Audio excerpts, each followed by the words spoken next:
দায়িত্ব, কর্তব্য, মায়া, মমতা, ভালোবাসা, সম্পর্কের বন্ধন, এসব নিয়েই সংসার। হ্যালো এভরিওয়ান, আসসালামু আলাইকুম। আপনারা সবাই কেমন আছেন? আশা করি সবাই সুস্থ আছেন, ভালো আছেন। আল্লাহর অশেষ রহমতে আমরাও ভালো আছি আলহামদুলিল্লাহ।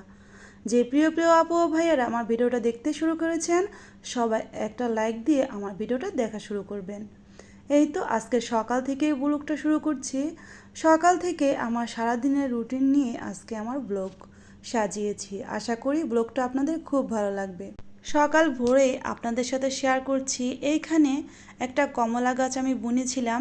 তো সেই গাছের নিচ দিয়ে আমি একটা মিষ্টি আলু গাছ বুনেছি। তো এই দেখেন আমার ছেলে এই মিষ্টি আলু গাছটা কয়েকবার উঠিয়ে ফেলেছে। আমি কিন্তু আবার মাটি দিয়ে বুনেছি। আর একটা কাঁচামরিচ গাছে 2 বছর ধরে কাঁচামরিচ হচ্ছে, মাশাল্লাহ। আর এই তো রুমে চলে আসলাম। আজকে সকালে কি রান্না করছি সকালে নাস্তার জন্য, সেটাই এখন আপনাদের সাথে শেয়ার করছি। এক পাশে এখানে আমি সাদা বোয়া ভাত বসিয়ে দিয়েছি, আর আরেক পাশে আমি লাউ পাতাটা সিদ্ধ করে নিচ্ছি। আজকে লাউ পাতা ভর্তা বানাবো আর বোয়া করছি। তো মাঝে মাঝে কিন্তু এরকম বোয়া ভর্তা খেতে খুবই ভালো লাগে। আর আমার হাজব্যান্ড মানে মুদাসিরের বাবার এটা বেশি পছন্দ, বোয়া ভর্তা। আমার যে পছন্দ না তা কিন্তু না, আমার ছেলের বলতে পারেন আমাদের তিনজনেরই খুবই পছন্দ। সেই সুবাদে আজকে রান্না করছি। তবে এই তো দেখেন লাউ শাকটা কিন্তু আমি সিদ্ধ করে নিচ্ছি। এখানে আমি রসুন, পেঁয়াজ আর কাঁচামরিচ দিয়ে কিছুক্ষণ সিদ্ধ করে নিচ্ছি। ঢাকনাটা না দিয়েই সিদ্ধ করে নিচ্ছি। ঢাকনা দিয়ে লাউ পাতা সিদ্ধ করলে লাউ পাতাটা কেমন যেন একটু কালচে কালচে বলতে একটু কালারটা নষ্ট হয়ে যায়। আর ঢাকনা ছাড়া যদি সিদ্ধ করে নিই, দেখেন পাতাটার কালার কত সুন্দর সবুজ রয়েছে। আর এই পাতার ভর্তাটাও খেতে কিন্তু দুর্দান্ত লাগে। আর এই তো দেখেন আমি শিলপাটা নামিয়ে নিচ্ছি। তো এখানে এই ছোট্ট পাটাটা আমি কিনেছি ভর্তা বা অল্প করে বাটা মশলা দিয়ে তরকারি রান্না করার জন্য। বড় সাইজের একটা শিলপাটা থাকলেও এই ছোট পাটাটা দিয়ে কাজ করতে আমার বেশি সুবিধার মনে হয়। আর এই তো দেখেন এখানে আমি একটা ডিম ভেজে নিচ্ছি। তেলটা গরম না হতেই ডিমটা দিয়ে দিয়েছি, তাই কিন্তু সহজে ফুললো না, একটু পরে অবশ্যই ফুলবে। আর এই তো দেখেন আমার বোয়াটা কিন্তু হয়ে গিয়েছে। এখানে আমি ডাল দিয়ে কিন্তু সাদা বোয়া বানিয়েছি। যেহেতু মুদাসির এই বোয়াটা খেতে পছন্দ করে, অনেক সময় ভর্তা বা ডিম ছাড়াই মুদাসির এই বোয়াটা খায়। আর এই পাশে লাউ পাতাটা সিদ্ধ করে আমি কিন্তু পাটায় দিয়ে রেখেছি ঠান্ডা হওয়ার জন্য। ঠান্ডা হলে আমি শিলপাটায় ভর্তাটা বানিয়ে নিব। আপনারা সবাই জানেন শিলপাটার ভর্তা খেতে কিন্তু খুবই ভালো লাগে। আর আমরা এখন কিন্তু মডার্ন হয়ে গিয়েছি, অনেকেই কিন্তু আমরা ব্লেন্ডারে ভর্তা বানাই। ব্লেন্ডারে ভর্তা বানালে আমার কাছে যেন তেমন একটা স্বাদ লাগে না, কেমন যেন একটা অন্যরকম লাগে। আর হাতে শিলপাটায় ভর্তা বানালে সেই ভর্তাটা খেতে আমার কাছে দুর্দান্ত লাগে। আর কয়েকদিন যাবৎ আমার প্রিয় প্রিয় আপুরা অনেক মজার মজার ভর্তা রেসিপি শেয়ার করছে। তো দেখেই কিন্তু ভীষণ লোভ লাগছিল, তাই আজকে কিন্তু লাউ পাতার ভর্তাটা বানিয়ে নিচ্ছি বোয়া ভাত দিয়ে খাওয়ার জন্য। আর অফ ক্যামেরায় আমি ভর্তাটা বানিয়েও নিয়েছি, এই তো দেখেন। আর এখানে কিন্তু আমি 2টা ডিম একসাথে ভেজে নিয়েছি। তো মুদাসিরের বাবা আর মুদাসিরকে এখন কিন্তু সকালের নাস্তাটা দিয়ে দিব। সকালের নাস্তাটা 9:30 বা 10টার মধ্যেই বেশিরভাগ খাওয়ার চেষ্টা করি। তবে অনেক সময় কিন্তু 8:30 9টার দিকেও খাওয়া হয়ে যায়, যদি মুদাসিরের বাবার আগে থেকে কাজ থাকে বা সকালেই চলে যেতে হয়। আর এই তো দেখেন বাবা ছেলে কিন্তু ভর্তা ডিম ভাজা দিয়ে বোয়া খাওয়া স্টার্ট করে দিয়েছে। আর আমিও খেয়েছি অল্প করে। এরপর আমি এখানে চা নিয়ে বসেছি। আর চা খাবো না তা তো হতেই পারে না। আর মুদাসির আমাকে চা খেতে দেখে সেও কিন্তু দৌড়িয়ে এসেছে, তবে সে কখনোই চা খেতে চায় না। আমি যদি বিস্কিট নিই বা রুটি নিই, তখন কিন্তু সে একটা বিস্কিট বা রুটি নিয়ে খাবে।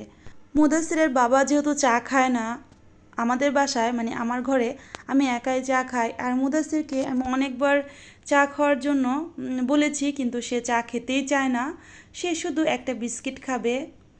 এই তো আমি কিন্তু বিস্কিট দিয়ে চা খেয়ে নিচ্ছি। আর এখানে আমি রং চা করে নিয়েছি। আর শুধু চা আমার কাছে খেতে ভালো লাগে না, একটু বিস্কিট না হলে চা খেয়ে কেমন যেন আমার ভালোই লাগে না। কি বলেন, যে আপুরা চা খেতে পছন্দ করে এই কথাটা কিন্তু সেই প্রিয় প্রিয় আপু ভাইয়ারাই জানবে। আর এই তো দেখেন, আর আমার মতো অনেক আপুরাই আছে যারা বিস্কিট ছাড়া একদমই চা খেতে পারে না। আমি কিন্তু যখন আপুদের ভিডিও দেখি তখন দেখতে পাই। চা খেতে খেতে আমার নতুন ভাইয়া ও আপুদের উদ্দেশ্যে একটা কথা বলি, যারা আমার চ্যানেলে আজকেই প্রথম নতুন ভিজিট করেছেন, আমার চ্যানেলের ভিডিওগুলো যদি আপনাদের ভালো লেগে থাকে, চাইলেই আমার চ্যানেলকে সাবস্ক্রাইব করে আমার চ্যানেলের পাশেই থেকে যেতে পারেন।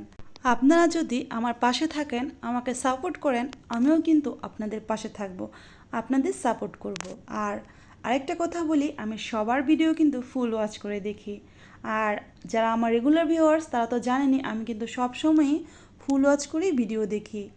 আর আপনাদের সাথে বকবক করতে করতে চা খেয়ে দুপুরের জন্য কিন্তু অফ ক্যামেরায় রান্নাটা বসিয়ে দিয়েছি। তো আজকে যা রান্না করেছি এই রেসিপি আমার চ্যানেলে অলরেডি আছে, তাই আজকে আর ফুল রেসিপি শেয়ার করব না। দুপুরে কী কী রান্না করছি সেটাই কিন্তু এখন আপনাদের সাথে শেয়ার করছি।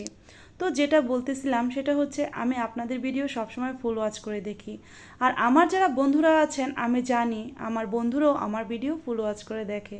তবে একটা সমস্যা কি, আমি কিন্তু ভিডিওতে অনেক ডিটেলসে আপনাদের কমেন্ট করতে পারি না, ছোট্ট করে একটা কমেন্ট করি, কারণ আমরা সবাই কিন্তু সংসারের ব্যস্ততার মধ্যেই সময় কাটাই। আমরা শুধু ছোট্ট করে একটা কমেন্ট করেই কিন্তু ফুল ওয়াচ করে দিতে পারি। আর যে আপুরা ছোট্ট করে কমেন্ট করে ফুল ওয়াচ করে, আমি কিন্তু বুঝতেই পারি আমার আপুরা আসলে ফুল ওয়াচ করেছে। সময় স্বল্পতার কারণে তারা কমেন্ট বড় করতে পারেনি। আমিও কিন্তু ঠিক ওরকমই, সময় স্বল্পতার কারণে কমেন্ট বড় করতে পারি না। আর আপনারা কিন্তু এজন্য ভুল বুঝবেন না, আমার ওপর পূর্ণ বিশ্বাস রাখতে পারেন। আর এই তো আপনাদের সাথে কথা বলতে বলতে এখানে কিন্তু আমি রুই মাছ রান্না করে নিচ্ছি আলু দিয়ে একটু আঠা আঠা ঝোল করব রুই মাছ। তো রুই মাছটা কিন্তু আমি অফ ক্যামেরায় ভেজেও নিয়েছি। আর আরেক পাশে কিন্তু আমি মসুরের ডাল বসিয়ে দিয়েছি হাতে মেখে। যারা যারা ডাল রান্না করতে ঝামেলা মনে করেন, তারা কিন্তু হাতে মেখে মসুরের ডালটা বসিয়ে দিতে পারেন চুলায়। আমিও কিন্তু প্রায়ই হাতে মেখে মসুরের ডালটা রান্না করি, তবে সব সময় না, মাঝে মাঝে বাগার দিয়েও মসুরের ডাল রান্না করি। আর এই তো দেখেন, মাছ রান্নাটা যেহেতু প্রায় হয়ে আসছে, তাই কিছু ধনিয়া পাতা কুচি করে দিয়ে দিচ্ছি। ভিডিওর এই পর্যায়ে এসে আমার প্রিয় প্রিয় আপু ও ভাইয়াদের কাছে আমার সেই একটাই কথা, আমার কথায় ও কাজে যদি কোনো ভুল ত্রুটি হয়ে থাকে, প্লিজ ক্ষমা সুন্দর দৃষ্টি দেখে নেবেন। আর আমার প্রতিদিনকার ব্লগগুলোতে আমার কথা দ্বারা যদি কেউ আঘাত পেয়ে থাকেন, নিজের আপনজন ভেবে আমাকে ক্ষমা করে দিবেন। আমাদের প্রতিদিনের সংসারে কিন্তু সকাল শুরু হয় রান্নাঘর থেকে, আবার সন্ধ্যা বা রাত্রে আমরা যখন ঘুমাতে যাই তখনও কিন্তু রান্নাঘর থেকেই বেডরুমে চলে আসি, কারণ রান্নাঘরেই কিন্তু আমাদের সকল ব্যস্ততা। আর আমিও কিন্তু তার অন্যথায় নয়। আর সংসারের ব্যস্ততা নিয়েই আমাদের সংসার জীবন, সংসারের দায়িত্ব কর্তব্য, সংসারের মায়া মমতা ভালোবাসা নিয়েই কিন্তু সংসার। আসলে আমরা মেয়েরা শুধু সারা জীবন দায়িত্ব কর্তব্য এইসব পালন করতে করতে একটা সময় দেখা যায় যে আমাদের দিনটাই শেষ হয়ে যায়। তাই সময় থাকতে আমাদের নিজের জন্য একটু ভাবা উচিত, আল্লাহর ইবাদত বন্দিগি করা উচিত, যেই জন্য মহান আল্লাহ তাআলা আমাদের এই দুনিয়াতে পাঠিয়েছেন। আপনাদের সাথে কথা বলতে বলতে এদিকে কিন্তু আমার ডাল আর মাছের ঝোল রান্না করা প্রায়ই হয়ে আসছে। আজকে আমাদের দুপুরের খাবারের মেনু হবে মাছের ঝোল আর হচ্ছে মসুরের ডাল। অফ ক্যামেরায় আমি কিন্তু ভাতটা রান্না করে নিয়েছি। এরপর দুপুরে খাওয়া দাওয়া করে রেস্ট নিয়েছি। সন্ধ্যার পর ছেলেকে পড়তে বসিয়েছি। তো মুদাসির যেহেতু এখনও ছোট, তারপরও এখন থেকে শুরু করতে হবে পড়া, কারণ অল্প অল্প করে পড়ে কিন্তু যখন মুদাসির বড় হবে আরেকটু, তাকে স্কুলে ভর্তি করব। আর এখন থেকে শুরু করলে, যেহেতু বাচ্চারা সহজে এমনিতে পড়তে চায় না, তাকে খেলার ছলেই একটু একটু করে শেখাতে হবে। এখানে কিছু লেখাপড়ার যে কার্ডগুলো আছে দেখতে পাচ্ছেন, বিভিন্ন ধরনের মাছ আর আরবি কিছু কথা, বা খাবারের আগে কি বলতে হয়, বিভিন্ন ধরনের শিক্ষণীয় এই কার্ডগুলো একদম ছোট বাচ্চাদের, মানে এখনও লেখাপড়া করা একদমই শিখেনি সেই বাচ্চাদের জন্য এই কার্ডগুলো কিন্তু খুব হেল্পফুল। কারণ বাচ্চারা কিন্তু এই কার্ডগুলো দিয়ে খেলতে বেশ পছন্দ করে, আর খেলায় খেলায় কিন্তু তাদের শেখাও হয়ে যায়। এখানে বিভিন্ন ধরনের শিক্ষণীয় জিনিস বলতে, আমরা যেহেতু ফ্ল্যাট বাসায় থাকি, বাচ্চারা কিন্তু বাহিরে বেশি একটা যায় না, বাইরের মানুষদের সাথে বেশি একটা মিশা হয় না, তাই এখানে বিভিন্ন লেখাপড়ার মাধ্যমে কিন্তু বাচ্চারা চাইলে অনেক কিছু শিখে নিতে পারে। আর এই তো দেখেন, প্রত্যেকটা জিনিসই কিন্তু শিক্ষণীয়। স্কুলে ভর্তি হলে কিন্তু প্রতিটা জিনিসই তার কাজে লাগবে। আর আপনাদের সাথে কথা বলতে বলতে ভিডিও শেষ প্রান্তে চলে এসেছি। সবাই ভালো থাকবেন, সুস্থ থাকবেন, 5 ওয়াক্ত নামাজ আদায় করবেন, আমাদের জন্য দোয়া করবেন, আমরাও আপনাদের জন্য অনেক অনেক দোয়া করব। আসসালামু আলাইকুম।